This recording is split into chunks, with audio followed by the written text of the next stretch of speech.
Telugu audio Bible ద్వితీయోపదేశకాండము 1వ అధ్యాయము. యొర్దాను యువతలనున్న అరణ్యములో అనగా పారానుకును తోపెలు లాబాను హజేరోతు దీజాహాబను స్థలములకును మధ్య సూపునకు ఎదురుగానున్న అరాబాలో మోషే ఇశ్రాయేలీయులందరితో చెప్పిన మాటలు ఇవే. హోరేబు నుండి షేయీరు మన్యపు మార్గముగా కాదేషు బర్నియా వరకు 11 దినముల ప్రయాణము. హెష్బోనులో నివసించిన అమోరీయుల రాజైన సీహోనును, అష్తారోతులో నివసించిన బాషాను రాజైన ఓగును ఎద్రేయిలో హతము చేసిన తరువాత 40వ సంవత్సరంలో 11వ నెల 1వ తేదీని మోషే ఇశ్రాయేలీయులకు బోధించుటకై యెహోవా తనకు ఆజ్ఞాపించినదంతయు వారితో చెప్పెను. యొర్దాను యువతలనున్న మోయాబు దేశమున మోషే ఈ ధర్మశాస్త్రమును ప్రకటింప మొదలుపెట్టి ఇట్లనెను. మన దేవుడైన యెహోవా హోరేబులో మనకు ఇలాగు సెలవిచ్చెను. ఈ పర్వతమునొద్ద మీరు నివసించిన కాలము చాలును. మీరు తిరిగి ప్రయాణమై అమోరీయుల మన్యమునకును అరాబాలోను మన్యములోను లోయలోను దక్షిణ దిక్కున సముద్ర తీరంలోనున్న స్థలములన్నిటికీ కనాను దేశమునకును లెబానోనుకును మహానది అయిన యూఫ్రటీసు వరకును వెళ్ళుడి. ఇదిగో ఆ దేశమును మీకు అప్పగించి తిని మీరు వెళ్ళి యెహోవా మీ పితరులైన అబ్రహాము ఇస్సాకు యాకోబులకును వారి తరువాత వారి సంతానమునకును ఇచ్చేదనని నేను ప్రమాణము చేసిన దేశమును స్వాధీనపరచుకొనుడి. అప్పుడు నేను ఒంటరిగా మిమ్మును భరింపలేను. మీ దేవుడైన యెహోవా మిమ్ము విస్తరింపచేసెను గనుక నేడు మీరు ఆకాశ నక్షత్రముల వలె విస్తరించి ఉన్నారు. మీ పితరుల దేవుడైన యెహోవా మీ జనసంఖ్యను 1000 రెట్లు ఎక్కువ చేసి తాను మీతో చెప్పినట్లు మిమ్మును ఆశీర్వదించునుగాక. నేనొక్కడనే మీ కష్టమును మీ భారమును మీ వివాదమును ఎట్లు భరింపగలను? జ్ఞాన వివేకములు కలిగి మీ గోత్రములలో ప్రసిద్ధి చెందిన మనుషులను ఏర్పరచుకొనుడి. వారిని మీ మీద నియమించదనని మీతో చెప్పగా నీవు చెప్పిన మాట చొప్పున చేయుట మంచిదని నాకు ఉత్తరమిచ్చితిరి.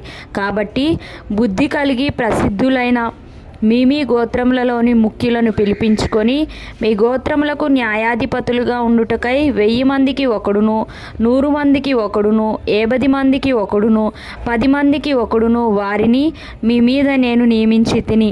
అప్పుడు నేను మీ న్యాయాధిపతులతో మీ సహోదరుల వ్యాజ్యములను తీర్చి ప్రతి మనుష్యునికిని వాని సహోదరునికిని వాని యొద్దనున్న పరదేశికిని న్యాయమును బట్టి మీరు తీర్పు తీర్చవలెను. తీర్పు తీర్చినప్పుడు అల్పుల సంగతి కానీ గనుల సంగతి కానీ పక్షపాతము లేకుండా వినవలెను. న్యాయపు తీర్పు దేవునిదే. కాబట్టి మీరు మనుష్యుని ముఖము చూచి భయపడవద్దు. మీకు అసాధ్యమైన కఠిన వ్యాజ్యమును నా యొద్దకు తీసుకొని రావలెను. నేను దాన్ని విచారించదనని వారికి ఆజ్ఞాపించదిని. మరియు మీరు చేయవలసిన సమస్త కార్యములను గూర్చి అప్పుడు మీకు ఆజ్ఞాపించి తిని. మనము హోరేబు నుండి సాగి మన దేవుడైన యెహోవా మనకు ఆజ్ఞాపించినట్లు మీరు చూసిన ఘోరమైన మహారణ్యములో నుండి వచ్చి అమోరీయుల మన్యపు మార్గమున కాదేషు బర్నేయాకు చేరితిమి. అప్పుడు నేను మన దేవుడైన యెహోవా మనకిచ్చుచున్న అమోరీయుల మన్యమునకు వచ్చి ఉన్నాము. ఇదిగో నీ దేవుడైన యెహోవా ఈ దేశమును నీకు అప్పగించెను. నీ పితరుల దేవుడైన యెహోవా నీతో సెలవిచ్చినట్లు దాన్ని స్వాధీనపరచుకొనుము. భయపడకుము అధైర్యపడకుమని నీతో చెప్పి తిని. అప్పుడు మీరందరూ నా యొద్దకు వచ్చి మనకంటే ముందుగా మనుషులను పంపుదము. వారు మన కొరకు ఈ దేశమును వేగుచూచి తిరిగి వచ్చి అందులోనికి మనము వెళ్ళవలసిన త్రోవను గూర్చియు మనము చేరవలసిన పురములను గూర్చియు మనకు వర్తమానము చెప్పుదురంటిరి. ఆ మాట మంచిదనుకొని నేను గోత్రం ఒక్కటింటికి ఒక మనిషిని చొప్పున 12 మనుషులను పిలిపించి తిని. వారు తిరిగి ఆ మన్యమునకు పోయి ఎష్కేలు లోయకు వచ్చి దాని వేగు చూచి ఆ దేశ ఫలములను చేత పట్టుకొని మన యొద్దకు తీసుకొని వచ్చి మన దేవుడైన యెహోవా మనకిచ్చుచున్న దేశము మంచిదని మనకు తెలియచెప్పిరి. అయితే మీరు వెళ్ళనొల్లక మీ దేవుడైన యెహోవా సెలవిచ్చిన మాటలకు తిరుగుబడి మీ గుడారములలో సనుగుచు యెహోవా మన యందు పగపట్టినందున మనలను సంహరించునట్లు అమోరీయుల చేతికి మనలను అప్పగించుటకు ఐగుప్తు దేశంలో నుండి మనలను రప్పించి ఉన్నాడు. మనం ఎక్కడికి వెళ్ళగలము? మన సహోదరులు అక్కడి జనులు మనకంటే బలిష్ఠులును ఎత్తరులునై ఉన్నారు. ఆ పట్టణములు గొప్పవై ఆకాశమునంటూ ప్రాకారములతోనున్నవి. అక్కడ అనాకీయులను చూచితిమని చెప్పి మన హృదయములను కరగజేసిరని మీరు చెప్పితిరి. అప్పుడు నేను మిమ్మును చూచి దిగులు పడుకుడి, వారికి భయపడుకుడి.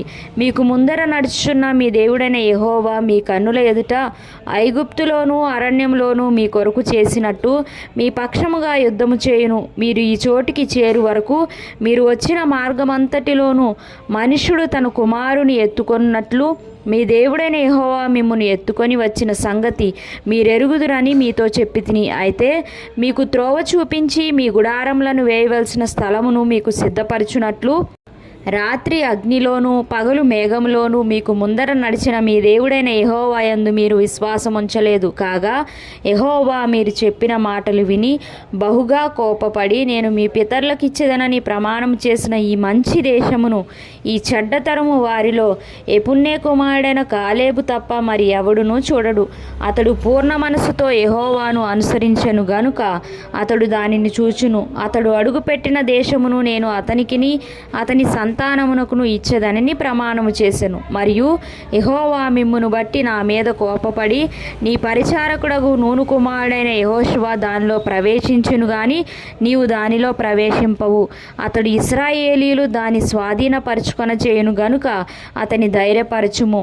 ఆ దినమున మంచి చెడ్డల నెరుగని మీ కుమారులు అనగా అపహరింపబడుదరని మీరు చెప్పిన మీ పిల్లలు దానిలో ప్రవేశింతురు. దానిని వారికిచ్చెదను, వారు దానిని స్వాధీనపరుచుకొందురు. మీరు తిరిగి ఎర్ర సముద్ర మార్గముగా అరణ్యమునకు ప్రయాణము చేయుడని చెప్పెను. అందుకు మీరు మేము యెహోవాకు విరోధముగా పాపము చేసితిమి. మా దేవుడైన యెహోవా మాకు ఆజ్ఞాపించిన మాటలన్నిటిని అనుసరించి మేము పోయి యుద్ధము చేసేదమని నాతో ఉత్తరమిచ్చి మీరందరూ మీ ఆయుధములను కట్టుకొని ఆలోచింపక ఆ మన్యమునకు పోగా యెహోవా నాతో ఇట్లనెను, యుద్ధమునకు పోకుడి, నేను మీ మధ్య నుండను గనుక వెళ్ళకుడి. మీరు వెళ్ళినను మీ శత్రువుల ఎదుట హతము చేయబడుదురని వారితో చెప్పుము. ఆ మాటలు నేను మీతో చెప్పినప్పుడు మీరు వినక యెహోవా మాటకు తిరుగబడి మూర్ఖులై ఆ మన్యమునకు వెళ్ళితిరి. అప్పుడు ఆ మన్యములో నివసించిన అమోరీయులు మీకు ఎదురుగా బయలుదేరి వచ్చి కందిరీగల వలె మిమ్ము తరిమి హోర్మా వరకు శేయీరులో మిమ్ము హతము చేసిరి.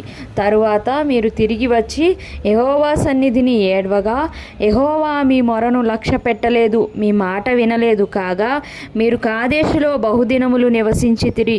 మీరు నివసించిన దినములెన్నో మీకు తెలిసినవి.